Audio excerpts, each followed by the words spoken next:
uPeter Mosimane wakwaba ngumqeqeshi weMamelodi Sundowns ushiyile emsebenzini wakhe ngoba bengamkhokheli manje uyabamangalela. Ubuyele eNingizimu Afrika ubelokhu ethule ngaphambi kokuba enze interview nesinye seziteshi zeRadio.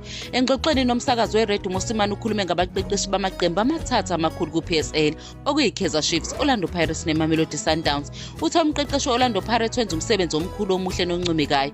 Ubese ekhuluma ngomqeqeshi weKaizer Chiefs ethi uyazama ukukhuphula izinga kodwa akenzi kahle ngokwanele. Ekugcineni ukhulume ngeqembu lakhe elidala iMamelodi Sundowns wathi banemali eningi ebabiza ngamabhiliyoni futhi bangaqasha noma ngubani abamfunayo, ngisho nabaqeqeshi abadumile abafana noPep Guardiola. uMosimane uyaziqhenya ngezindebe azinqoba eseku-Sundowns futhi ubona sengathi ushiya iqembu lisesimeni esingcono.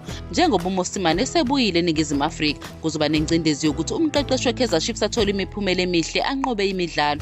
Uma iChiefs ingenzi kahle, abalandeli bazoqala ukukhuluma ngoMosimane njengomqeqeshi wabo. Kodwa inhloso enkulu kaMosimane ukuthola umsebenzi omuhle kwelinye izwe futhi adume ngaphandle kwaseNingizimu Afrika.